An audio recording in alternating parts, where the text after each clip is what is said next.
Me subí a un crucero para recorrer el mar Mediterráneo. Conocí 10 ciudades con historias increíbles y hoy, en nuestra primera escala, desembarcamos en Palma de Mallorca para viajar al siglo XIII, cuando un famoso rey aragonés decidió movilizar una enorme flota desde la península ibérica para arrebatar la isla a un aislado reino musulmán. Además, te voy a enseñar los lugares imperdibles de la capital y una catedral gótica impresionante. Bienvenidos al episodio 1.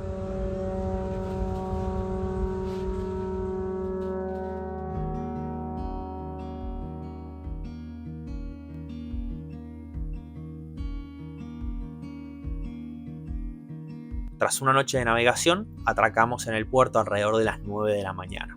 Bajamos del barco lo más rápido posible para aprovechar el tiempo, que era poco, porque el crucero zarpaba a las 6 de la tarde. Caminamos unos 25 minutos friándonos al sol, que a esa hora ya estaba insoportable, hasta la parada del autobús que está en la entrada del puerto, para poder trasladarnos al centro. El plan en Palma consistía en pasear por el casco histórico, visitar la catedral y encontrarme con unos familiares que viven en la isla. Visitar un lugar es una oportunidad increíble para ver mucho más de lo que se muestra en el momento, y esta ciudad tiene una historia de película. Mucho antes de que Palma se convirtiera en la joya turística que es hoy, el paraíso de las calas y la buena comida, recibiendo millones de turistas y cruceros gigantes como el Pacífica, estas calles y el puerto donde habíamos atracado han visto una de las transiciones de poder, cultura y lengua más importantes de la época medieval.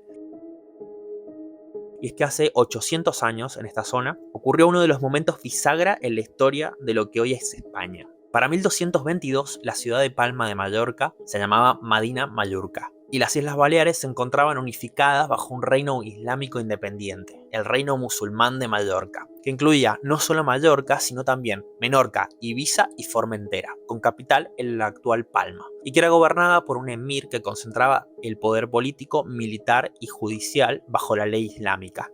Mallorca se había convertido en una especie de refugio para piratas sarracenos, además de servir de punto de apoyo para los berbéricos, que solían atacar a los barcos cristianos del Mediterráneo occidental, haciendo muy difíciles los intercambios comerciales entre los distintos puertos de la zona, como Pisa, Génova, Barcelona o Marsella. Para ese momento, en la otra orilla del Mediterráneo, en la Corona de Aragón, se barajaban dos posibilidades. El rey Jaime I tenía en mente conquistar Valencia, que era una tierra rica y que podía servir para que la población del Reino de Aragón y de Cataluña encontrase nuevas tierras y para que la nobleza generara nuevos feudos, por lo que era la opción preferida para los aragoneses.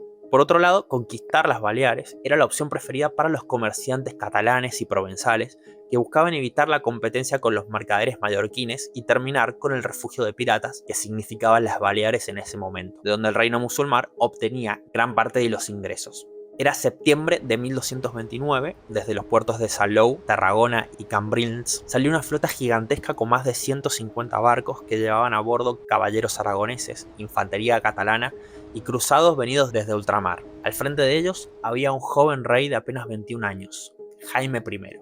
Entre los soldados destacaba un grupo conocido como los almogávares, la élite de la infantería ligera aragonesa y catalana. Eran tropas de choque, espionaje y guerrilla, conocidos por ser rudos, resistentes y despiadados, acostumbrados a sobrevivir en la intemperie y a moverse rápido en terreno hostil. El rey musulmán de la isla, Abu Yahya, disponía de entre 18.000 y 42.000 hombres, y no hubo apoyo militar ni de la península ni del norte de África. El objetivo era arrebatar Medina Mallorca de manos musulmanas y convertirlas en una llave para dominar el Mediterráneo.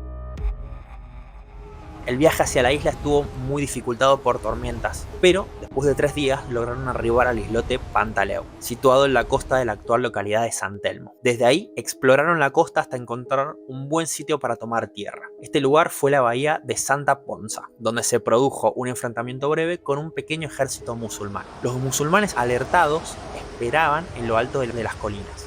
Desde allí hubo una lluvia de flechas y los hombres de Jaime I se lanzaron al agua. Con todo el peso de las armaduras chapotearon hasta la arena mientras los tambores retumbaban en las montañas. El enfrentamiento duró poco y los pocos musulmanes que defendían la zona tuvieron que retirarse. En Santa Ponsa armaron campamento, esperando la oportunidad de seguir avanzando hacia la Medina. La primera gran prueba fue la batalla de Portopí. El ejército musulmán se había desplegado por toda la sierra de Portopí, sabiendo que los cristianos tendrían que cruzarla para llegar a la capital. Entre rocas y matorrales, las milicias aragonesas se abrieron paso. La superioridad militar de los cristianos consiguió que los musulmanes se retirasen. Algunos días después, las tropas de aragoneses y catalanes avanzaron y acamparon al norte de la ciudad. Como el rey sabía que el asedio se iba a alargar más de la cuenta, ordenó construir una empalizada alrededor del campamento para garantizar la seguridad de las tropas. En los días del asedio, las tropas cristianas recibieron ayuda de una aldea musulmana de la zona, que a cambio de paz les ofreció provisiones como alimentos y caballos. Tras duros combates que se prolongaron durante meses de asedios, los cristianos fueron abriendo brechas y derribando muros y torres de defensa. 3 meses después, en diciembre de 1229, las murallas de Medina Mayurca cayeron y los cristianos entraron con mucha fuerza en la ciudad. Una vez la tomaron, apresaron al rey y lo torturaron durante mes y medio para que confesase dónde se encontraban los tesoros acumulados de la piratería, pero el rey musulmán murió sin confesar. Muchos de los que quedaron entre los muros no pudieron huir y en muchos casos fueron asesinados. Otros se convirtieron al cristianismo para evitar el genocidio.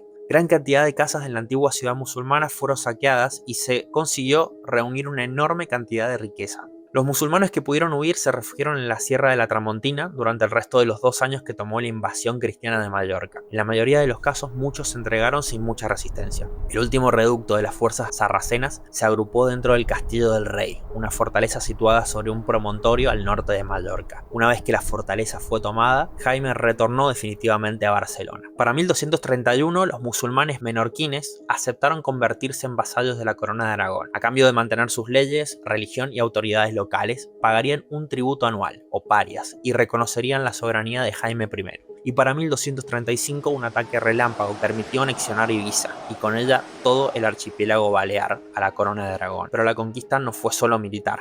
Abrió las puertas a un imperio marítimo que se extendería por siglos, llevando la influencia de la corona por todo el Mediterráneo. En pocos meses la estructura política, la religión y hasta la lengua de la isla cambiarían para siempre. El rey Jaime I repartió la tierra conquistada entre sus aliados, nobles, órdenes militares y clérigos, y a este proceso lo llamaron repartiments. Y se hizo a través de un libro de registro donde los escribanos del rey anotaban las promesas de donación de propiedades para cuando terminase la conquista de Mallorca. La conquista de Aragón y Cataluña consolidó el poder de Jaime I y abrió el camino para la anexión de Valencia, y marcó el inicio de una expansión que llevaría la bandera aragonesa hasta Grecia.